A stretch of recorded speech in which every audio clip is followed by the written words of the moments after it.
Feliz Natal, Feliz Páscoa, Feliz Aniversário e Feliz todos os outros dias que eu tinha esquecido ao longo do ano. Há pouco mais de 8 anos, eu fui com um grupo de 4 estudantes portugueses para Chipre, para ajudar numa semana de missão. Acho que o Paulo esteve lá, não é? Tu foste comigo. Muito bem. O Chipre, como se calhar vocês sabem, é um país dividido.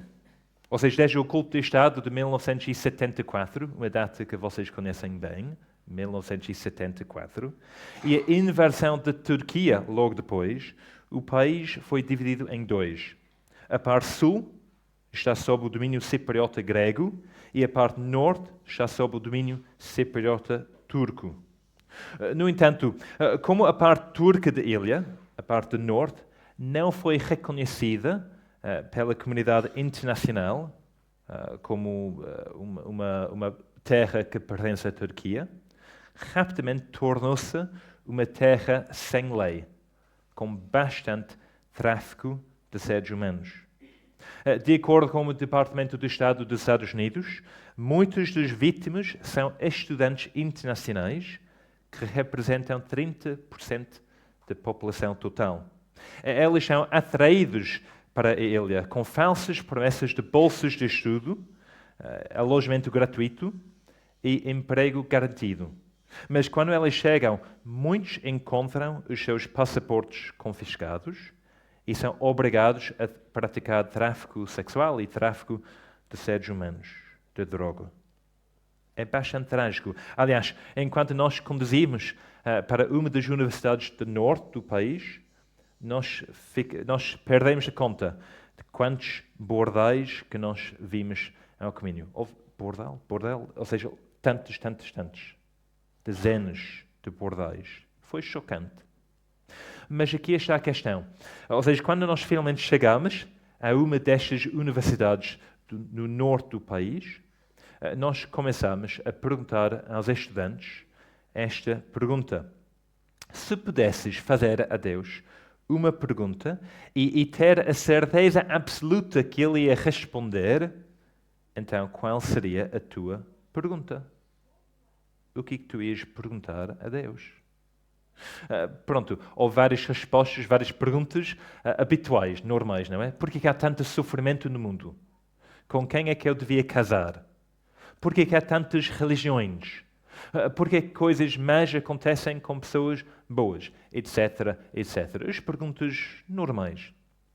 Mas depois houve uma pergunta que eu não estava à espera. Um estudante fez esta pergunta. Por que eu sou tão abençoado? Por que eu sou tão abençoado? Eu não estava à espera esta pergunta, porque para a maioria das pessoas, estudar numa universidade que apenas é reconhecida por um país no mundo, Turquia, viver num país onde o tráfico de seres humanos abunda e onde há uma total falta de respeito pelos direitos humanos básicos, não seria considerado uma vida abençoada. No entanto, aqui estava este estudante a fazer esta pergunta, por que ele estava tão abençoado? Então, eu perguntei-lhe, o que é que tu queres dizer com isso? O que é que tu queres dizer?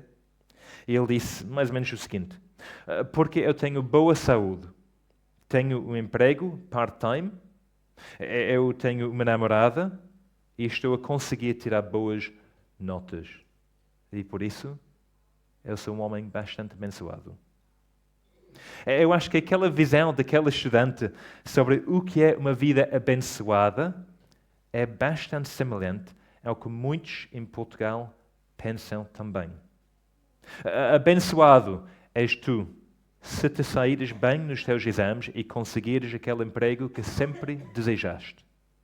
Abençoado és tu se fores bem-sucedido no teu trabalho e chegares ao topo da tua carreira.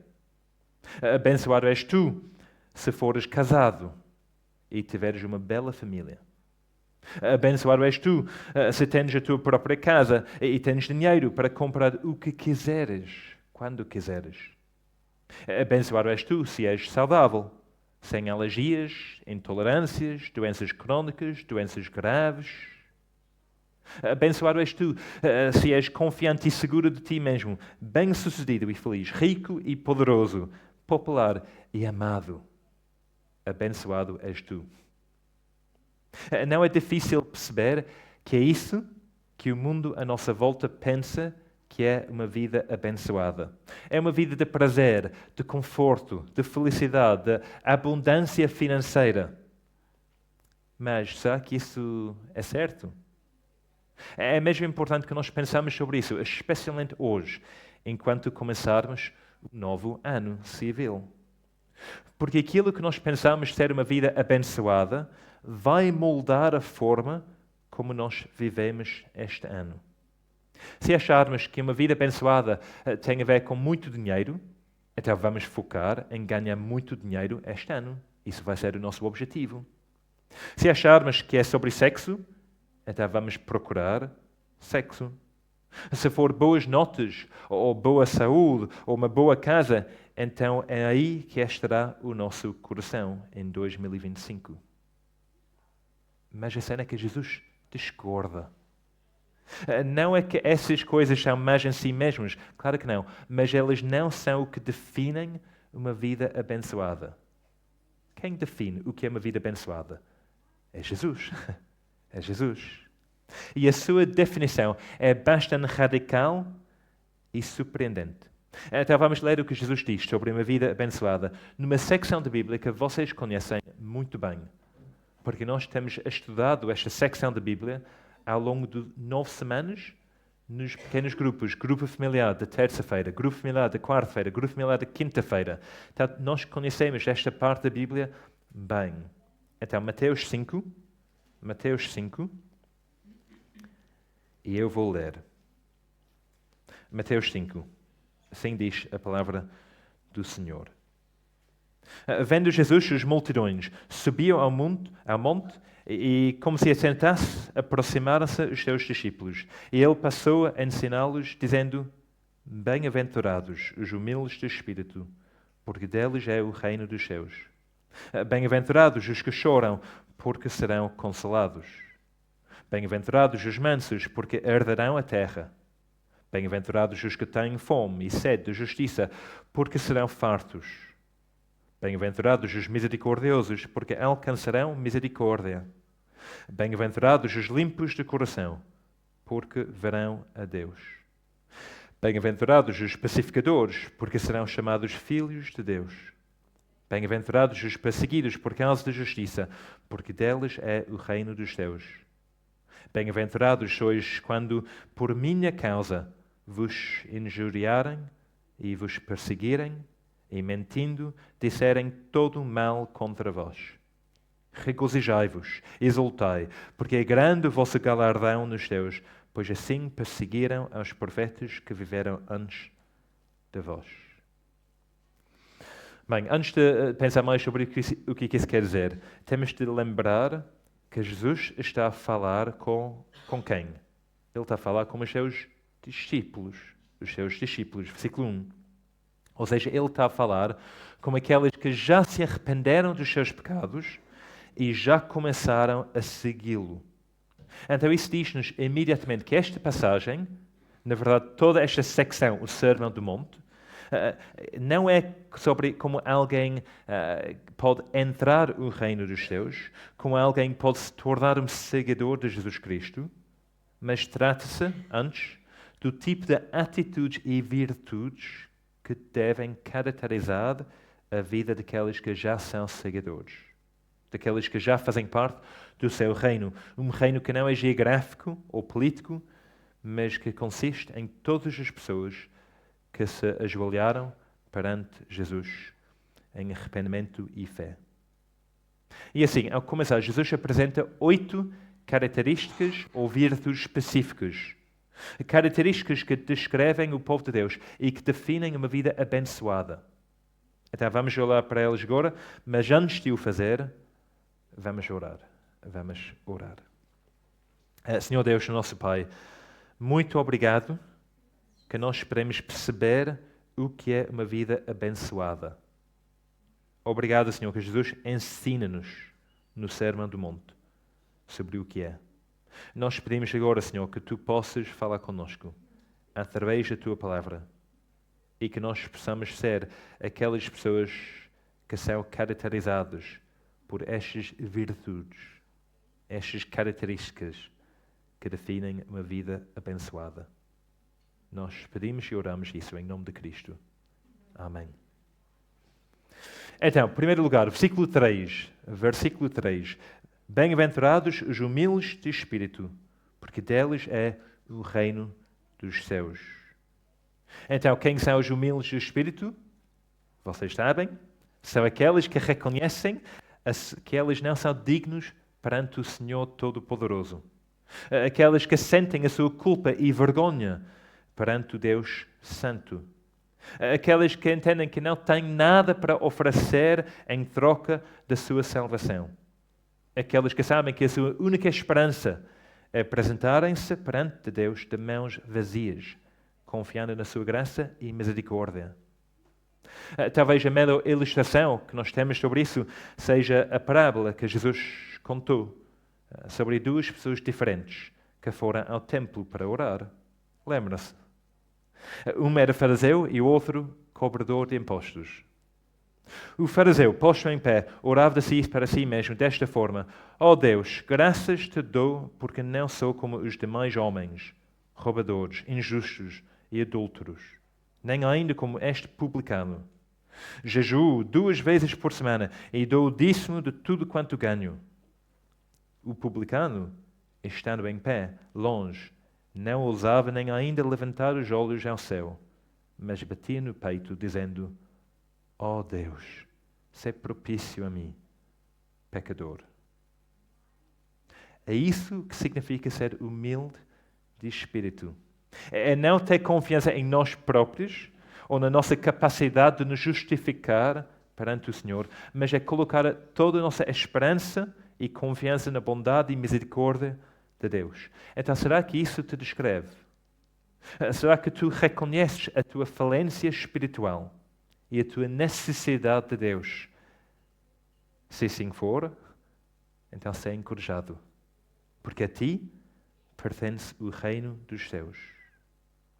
Segundo lugar, bem-aventurados os que choram, porque serão consolados.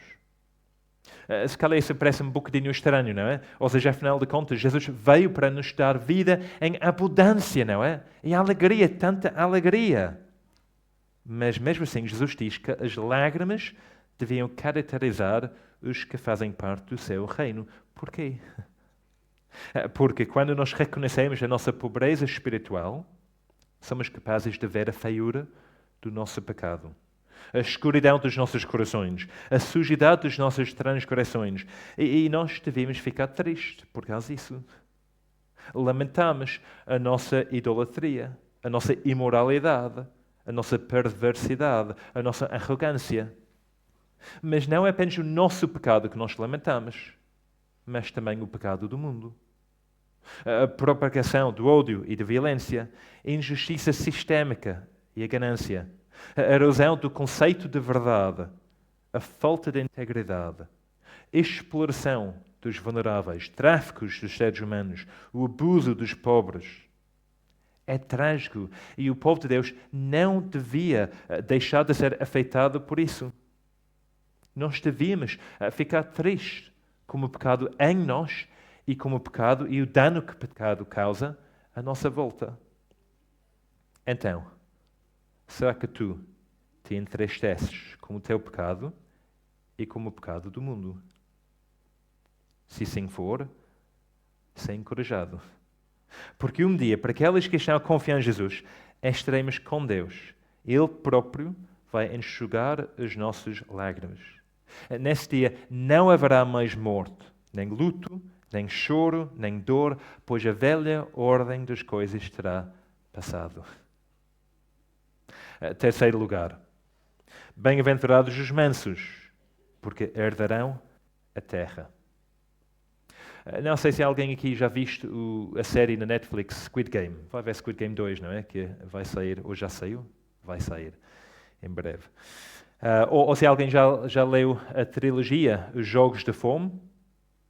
Ou se alguém já estivesse perto das crianças por mais do que uns minutos.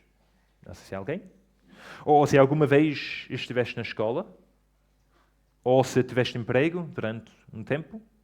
Se sim, então tu sabes que nós vivemos num mundo super competitivo, onde as pessoas geralmente tentam de usar tudo o que está ao seu alcance para conseguirem o que elas querem.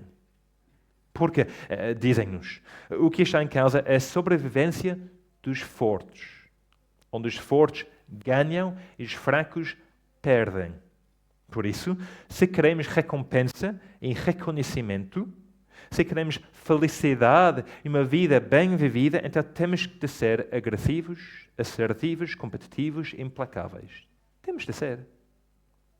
No entanto, o que Jesus diz aqui é surpreendente. Ele diz que nós devemos ser mansos. E isso não quer dizer que nós devemos ser fracos ou medrosos, mas que a nossa atitude não devia ser uma atitude de é meu, eu vi aquela coisa primeiro, é meu brinquedo, é o meu dinheiro, é o meu emprego, eu mereço mais do que tu, sai de mim. Não. Pelo contrário, os cristãos recusam-se a usar a sua força para conseguir o que eles querem. Recusam-se a colocarem em primeiro lugar e os outros em último lugar. Recusam-se a promover os seus próprios interesses, mas em vez disso elas olham para os interesses dos outros, mesmo que isso custe. Mesmo quando isso significa perder. Porquê?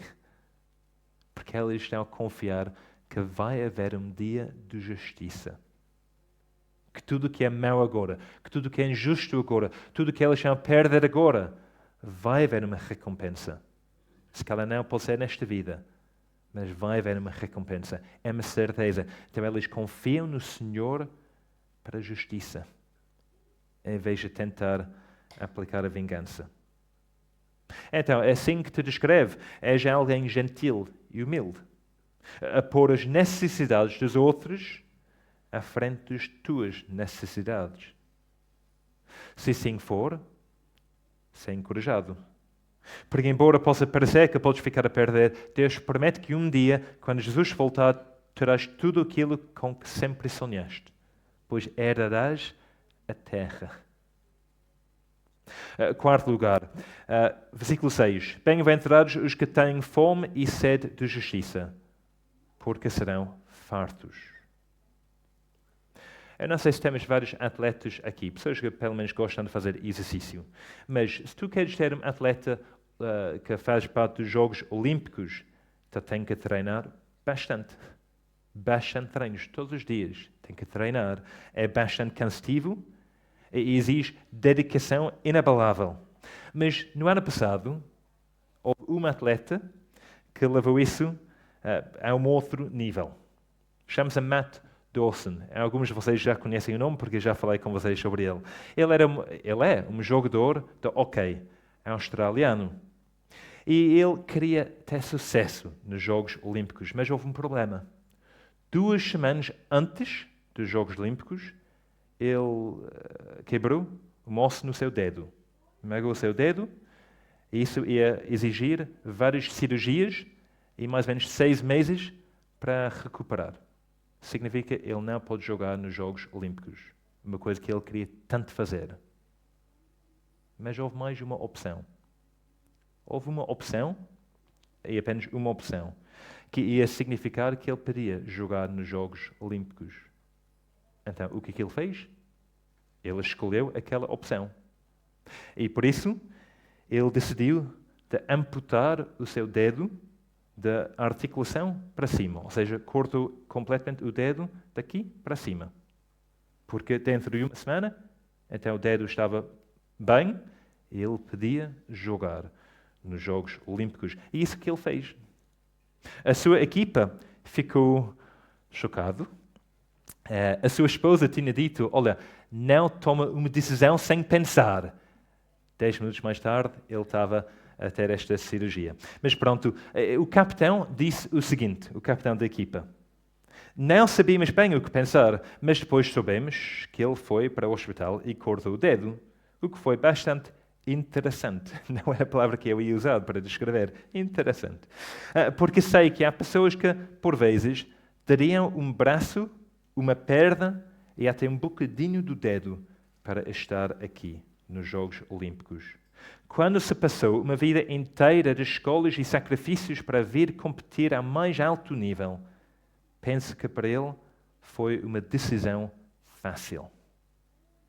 Amigos, ele teve muito sede de sucesso naqueles Jogos Olímpicos.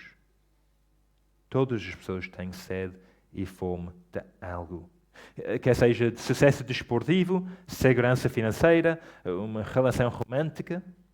Mas Jesus diz aos seus seguidores, os seus seguidores são aqueles que têm fome e sede de justiça, que se esforçam por viver em conformidade com a vontade de Deus, que procuram viver em obediência a Ele, que estão desesperados por pensar e dizer e fazer o que é certo aos seus olhos. Por outras palavras, eles anseiam por viver uma vida que seja agradável a Deus, uma vida de santidade, uma vida que imita a vida de Jesus. Isso é o seu objetivo de vida. Então a pergunta é, será que tu estás desesperado por viver uma vida piedosa? A lutar para dizer não ao pecado e sim a Jesus? Ou seja, às vezes quando nós olhamos para, ou seja, o foco e a dedicação e o sacrifício das outras pessoas, como o Matt Dawson, apenas para uma medalha nos Jogos Olímpicos, e nós olhamos para a nossa vida enquanto cristãos, e às vezes nós podemos sentir vergonha pela nossa falta de dedicação, falta de fome e sede de justiça. Mas nós sentimos isso. Se nós estamos com sede e fome de justiça, então devemos ser encorajados. Porque Jesus diz que nós seremos fartos. Não como um prazer efêmero que este mundo dá, mas como satisfação real, duradoura e profunda que vem de Deus. Quinto lugar, bem-aventurados os misericordiosos, porque alcançarão misericórdia. Onde ele está? Pensava eu, enquanto eu estava na Praça da República, à espera que o estudante aparecesse. Não pode ser, é tão rude da parte dele. Ou seja, eu estou aqui há muito tempo, nós combinamos as horas e ele não está cá. Porquê? E à medida que o tempo passava, eu ficava cada vez mais chateado, zangado, frustrado. Quer dizer, eu tenho coisas para fazer, eu sou adulto, eu tenho um emprego, tenho coisas para fazer na minha vida. Não quero ficar aqui apenas à espera por uma pessoa. É chato, não é justo. Quando o estudante finalmente chegou, muito atrasado, eu não conseguia esconder a minha irritação, mas ele olhou para mim. Desculpa o atraso. Ele sorriu. Perdi a noção do tempo, desculpa lá. É tão irritante quando isso acontece. Acontece, não é? Acontece com pessoas. É mesmo irritante. E não é justo, desculpa lá, perdi a noção do tempo. Então está tudo bem, ok. Não é tudo bem. É mesmo não. No entanto, quando sou eu que chego atrasado a alguma coisa, algo que acontece de vez em quando, ou muito, como é que eu espero que as outras pessoas me tratem? Com irritação? Com frustração? Com raiva? Não. Com misericórdia, não é? Com misericórdia. Jesus diz que os cristãos devem ser misericordiosos. Ou seja, devem ser compassivos e gentis para com os outros, não os tratando com dureza ou arrogância, mas com bondade, humildade, graça. É claro que se nós já experimentamos a misericórdia do Senhor, então, claro que nós vamos ser misericordiosos para com as outras pessoas. Porque nós sabemos que se não fosse pela graça do Senhor, nós seríamos iguais. Então, se nos faltar a misericórdia, se não mostrarmos misericórdia aos outros, então coloca-se a questão de saber se realmente nós experimentamos a misericórdia do Senhor. Por isso, deixe-me perguntar-te. Será que tu és compassivo para com as pessoas que te rodeiam? Se sim, ser encorajado. Porque os misericordiosos alcançarão misericórdia. Sexto lugar, versículo 8. Bem-aventurados os limpos de coração, porque verão a Deus. Os cristãos são aqueles que amam o Senhor com todo o seu coração, com toda a sua alma, com toda a sua força, com toda a sua mente. Devem amá-lo com uma devoção indivisa. Ou não há uma discrepância entre a sua profissão de fé e a sua natureza interior. Ou seja, aquele que é puro de coração não é aquele que simplesmente segue um conjunto de regras, mantendo apenas uma aparência externa de piedade, mas evitando o engano, hipocrisia e imoralidade. Esta pessoa estará comprometido com Deus e com a sua palavra, alinhado os seus próprios afetos e vontade como os de Deus. Então, será que o teu coração é puro perante o Senhor? Não hipócrita, mas alguém cheio de integridade. Alguém que é igual dentro de fora. Será que as tuas ações e palavras refletem o que acontece no teu coração? Se assim for, ser encorajado. Porque Deus promete que aqueles que são puros de coração verão o Senhor, vão contemplar a sua beleza cara a cara. Sétimo lugar, versículo 9. Bem-aventurados os pacificadores, porque serão chamados filhos de Deus. Quando eu fiz a formação para ser polícia no Reino Unido, uma das coisas divertidas que nós fazíamos era assistir um incêndio, mas um incêndio tipo criado pelos instrutores. Ou seja, houve um grande incêndio à base de petróleo e nós ficámos a uma distância de mais ou menos 20 metros. E um dos instrutores queria um voluntário para extinguir o incêndio, o fogo. Pronto. Graças a Deus, um colega meu voluntariou-se e foi para a frente, que bom, recebeu o extintor de água e começou a pulverizar. O que aconteceu a seguir foi uma loucura. O que aconteceu? Número 1, os instrutores começaram a rir. Bué. Número 2, as chamas começaram a crescer, a saltar ainda mais alto. Nós precisámos literalmente de fugir para trás porque as chamas estavam super quentes e as nossas caras estavam a arder. Ou seja, o incêndio foi maior, cresceu. Até um dos instrutores pegou um outro extintor de espuma e usou esta e imediatamente o incêndio apagou-se. Foi fácil, foi rápido. Vocês sabem isso, não é? Ou seja, base de petróleo, um incêndio, água, não é uma boa ideia. Não é uma boa ideia. Mas este extintor de espuma funciona muito bem. Amigos, nós vivemos num mundo polarizado, onde as discussões online rapidamente se transformam em ameaças e abusos. Onde, em vez no local do trabalho, pode levar a rivalidade e a animosidade. E onde uma palavra mal falada pode levar à divisão e ao ódio. No entanto, parece que há muitas pessoas que gostam disso. Pessoas que se envolvem ativamente em calúnias e fofocas. Pessoas que atiçam as chamas das tensões existentes. Pessoas que contribuem para a murmuração, o sussurro e a agitação entre as pessoas. E há muitas pessoas assim. Não apenas pessoas como Elon Musk ou Trump ou outras pessoas assim. Não apenas estas pessoas, mas pessoas aqui em Portugal. Os nossos vizinhos, os nossos colegas, os nossos filhos, nós próprios. Mas os cristãos devem ser diferentes. Devem ser pacificadores. Obviamente isso tem que incluir a proclamação do Evangelho, pois a maior hostilidade que existe no universo é entre nós e Deus. E apenas o Evangelho de Jesus Cristo pode resolver isso. Mas ser um pacificador é mais abrangente do que isso, porque também envolve baixar as vozes elevadas, suavizar os mal-entendidos, afastar a raiva, esforçar-se por ver uma reconciliação e paz duradoura entre as pessoas. Então, será que tu és um pacificador na escola, no trabalho, na família, na vizinhança. Será que as tuas palavras atiçam as chamas de divisão? Ou será que tu és uma voz de calma no meio de um mundo dividido e agitado? Se sim for, seja encorajado. Porque estás a imitar Jesus, o supremo pacificador, e serás chamado Filho de Deus.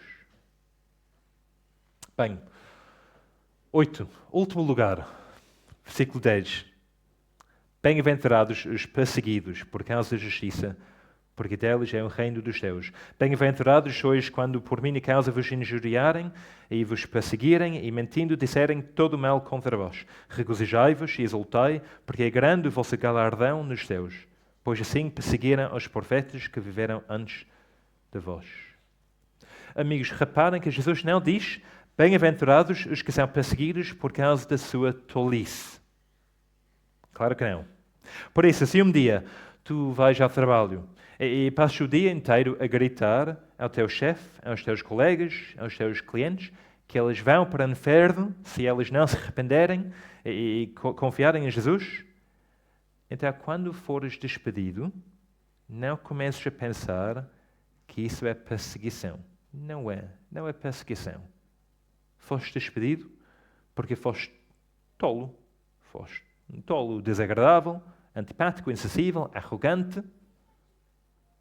No entanto, se fores perseguido por causa de justiça, por exemplo, por te recusares a cuscovilhar, ou por te recusares a mentir na declaração da IRS, ou por te recusares a ver aquele vídeo inapropriado que todos os colegas estão a ver, ou por te recusares a dar as tuas respostas no exame às outras pessoas, ou porque tu vais falar com as pessoas sobre Jesus de uma maneira sensível, apropriado, mas com coragem.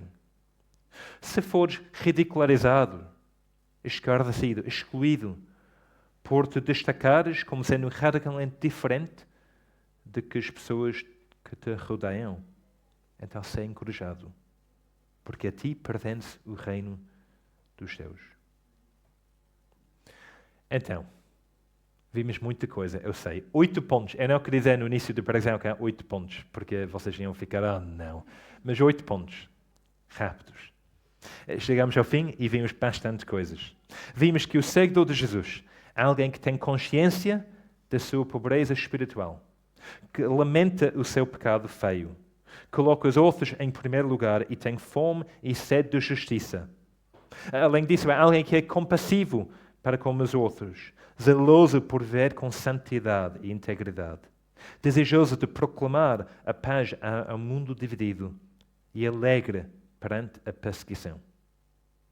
E assim, ao terminarmos, quero encorajar-nos, em primeiro lugar, a celebrar o facto que o reino de Deus é caracterizado por estas virtudes. Virtudes que o mundo despreza, mas que são lindos nos olhos de Deus. São lindos. Em segundo lugar, vamos examinar cuidadosamente os nossos corações perante o Senhor enquanto começamos este novo ano, 2025. Confessando onde estamos a falhar e pedindo a sua força para nos ajudar a viver estas virtudes no nosso dia a dia. Não é possível através dos nossos esforços só, mas sim através do seu poder que atua em nós. Então temos de examinar o nosso coração e pedir ajuda de Deus. Que Ele possa nos transformar cada vez mais este ano. Que nós possamos crescer nestas virtudes. Naquela lista que Daniel mostrou no início. Que estas virtudes possam aparecer lá. Primeiro, segundo, terceiro, quarto. As 8 virtudes deviam ser o nosso objetivo este ano. Que nós possamos viver assim e ser mais semelhante a Jesus. E para aqueles que não são cristãos, para tu, se tu não és cristão, para os teus amigos, vizinhos, colegas, familiares, então temos de reconhecer o convite implícito que Jesus faz. Porque Jesus diz, se nós queremos viver uma vida abençoada, se nós queremos viver uma vida feliz, então não é correr atrás do mundo e as coisas do mundo, não é. É reconhecer a nossa pobreza espiritual, perante o Senhor e clamar a Ele por misericórdia e graça. É um convite perante todos nós. E a pergunta é como é que nós vamos responder este ano? Vamos orar.